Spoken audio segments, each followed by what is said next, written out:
Ukrayna-Rusiya müharibəsi və ABŞ-də Donald Trumpın yenidən hakimiyyətə qayıtması transatlantik münasibətlərdə yeni və mürəkkəb mərhələ yaradıb. NATO daxilində etimadın zəiflədiyi, Avropanın isə təhlükəsizlik baxışını yenidən formalaşdırdığı müşahidə olunur. Ekspertlər Dip TV-yə eksklüziv müsahibələr zamanı qeyd ediblər ki, baş verənlər təsadüfi deyil və daha dərin geosiyasi proseslərin nəticəsidir.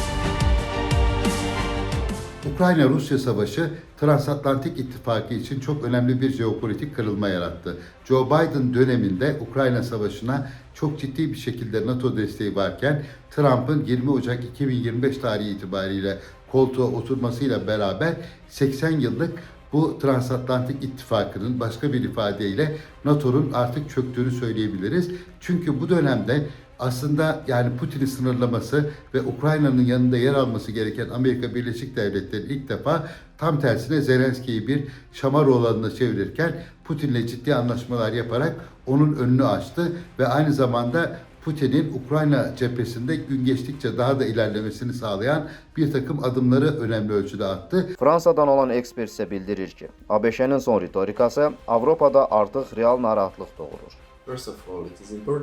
İlk növbədə anlamaq vacibdir ki, Donald Trump'ın NATO ilə bağlı ritorikası boşluqda yaranmır. Avropa baxımından bu bəyanatlar artıq real narahatlıq doğurub. Cəmi bir neçə ay əvvəl bəzi Avropalı siyasətçilər kifayət qədər ekstremal ssenariləri müzakirə edirdilər. Hətta ABŞ maraqları ilə Avropa maraqlarının birbaşa toqquşa biləcəyi hallar, məsələn, Qrenlandiya ətrafında mümkün gərginlik kimi məsələlər gündəmə gəlmişdi. Bu isə strateji etimadın getdikcə zəiflədiyini göstərir.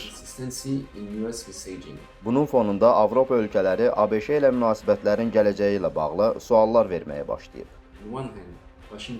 Eyni zamanda ABŞ-nin mesajlarında müəyyən ziddiyyətlər də açıq şəkildə görünür. Bir tərəfdən Vaşinqton yaxın şərqdə, o cümlədən İranla bağlı gərginliklər fonunda öz strateji məqsədləri ilə bağlı qeyri-müəyyən siqnallar verir. Digər tərəfdən isə Avropa müttəfiqlərini Hörmüz boğazının təhlükəsizliyinin təmin edilməsi kimi əməliyyatlara dəstək verməyə çağırır. Bu isə Avropalılar üçün əsas bir sual yaradır. Onlar həqiqətən tərəfdaşdırlar, yoxsa sadəcə ABŞ siyasətinin alətidirlər? Bununla belə ABŞ-nin NATO-dan real çıxışı məsələsinə gəldikdə dəqiq olmaq lazımdır. Hüquqi və siyasi baxımdan bu son dərəcə çətin prosesdir.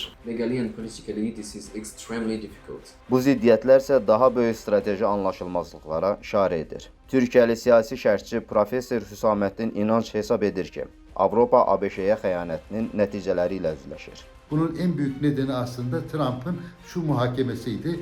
1945 ve 1990 arasında yani Soğuk Savaş döneminde Amerika Avrupa kıtasına her türlü güvenlik ve savunma mimarisi adına hizmeti bedava hiçbir ücret istemeden gerçekleştirmişti ve bu dönemde bir mantar tabancası bile almayan Avrupa, orduyu beslemeyen Avrupa büyük bir refah ve istikrar adası haline dönüşmüştü.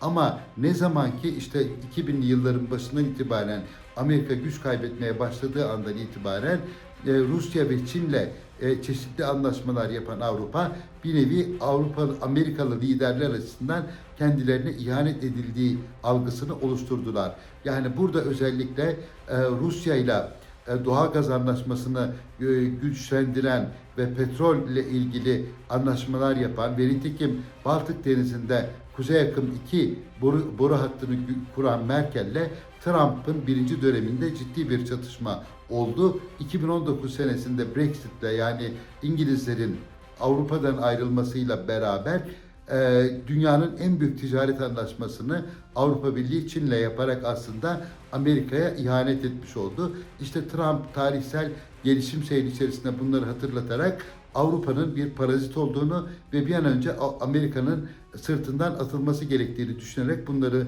tabiri caizse sırtından attı ve NATO'da artık %5 gibi bir gayri safi milli hasılanın payının NATO'ya ayrılmasını söylerken diğer taraftan da NATO'dan ayrılabileceği noktasında bir tehdit savurdu. Yani tabii ki bu NATO'dan ayrılma konusu Amerika'nın da aleyhine olacaktır. Çünkü NATO üyesi ülkeler önemli ölçüde silahlarını Amerika Birleşik Devletleri'nden almaktadırlar ve bugün biliyoruz ki özellikle Amerika silah sanayi ve petrol endüstrisiyle ayakta duran bir devlet.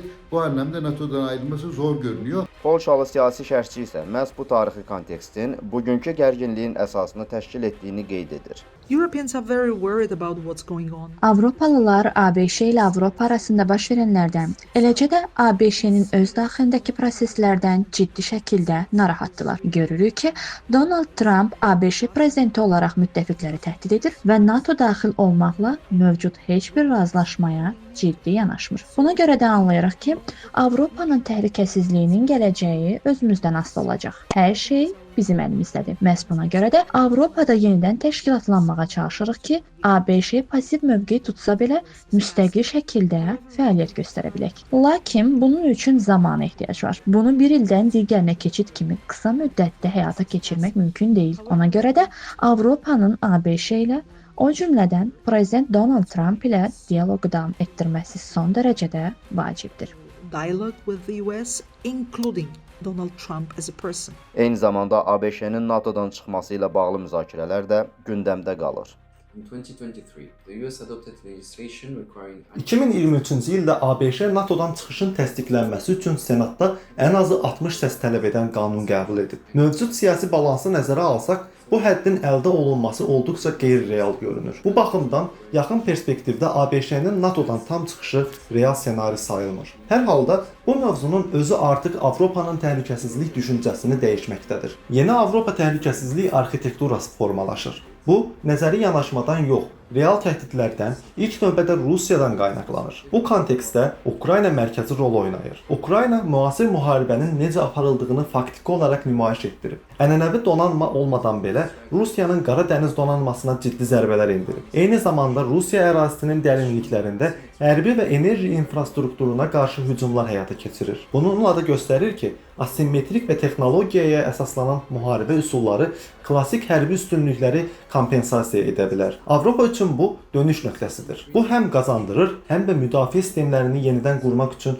praktik model təqdim edir. Artıq İraq, Əfqanistan və ya hətta 2-ci Dünya müharibəsi dövrünə əsaslanan köhnəlmiş doktrinalardan uzaqlaşıb, daha çevik, daha qənaətcil və texnoloji cəhətdən inkişaf etmiş yanaşmalara keçid zərurəti yaranıb. Eyni zamanda daha vahid Avropa müdafiə strukturu, hətta ortaq Avropa ordusu ilə bağlı müzakirələr də intensivləşir. Lakin bu hələ də mürəkkəb məsələ olaraq qalır. Çünki milli büdcələr, milli komanda strukturları və siyasi fərqlər tam inteqrasiyanı məhdudlaşdırır. political difference still limits full integration.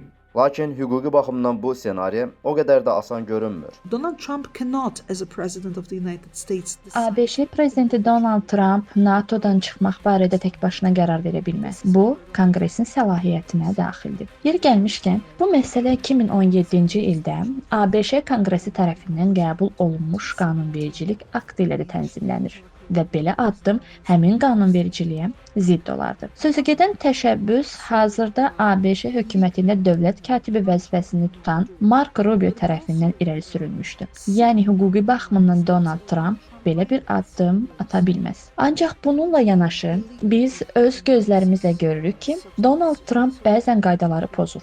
Əgər o belə bir qərar elan etsə, bu qanunsuz olar və hüquqi qüvvəyə malik sayılmaz. Bununla belə ABŞ NATO-da qalaraq faktiki heç nə etməyə də bilər. Yəni pasiv üzv kimi çıxış edə bilər. nothing, be a passive member.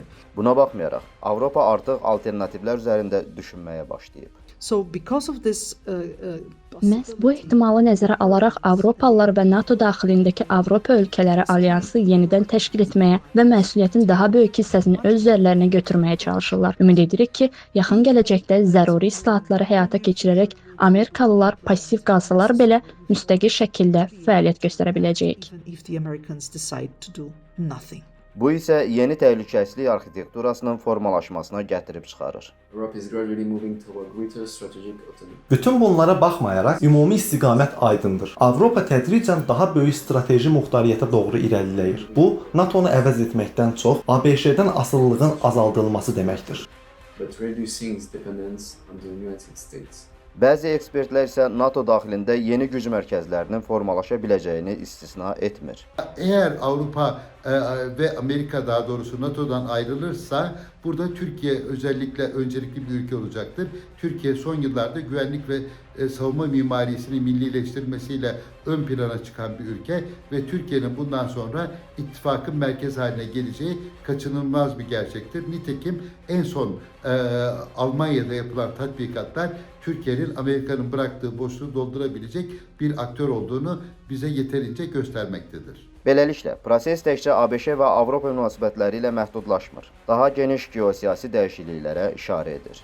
Ekspertlərin ümumi qənaətinə görə, NATO'nun taleyi ilə bağlı müzakirələr davam etsə də, əsas tendensiya artıq aydındır. Avropa tədricən daha müstəqil təhlükəsizlik strategiyasına keçid edir və bunu transatlantik münasibətlərdə yeni mərhələnin başlanğıcı kimi qiymətləndirmək olar.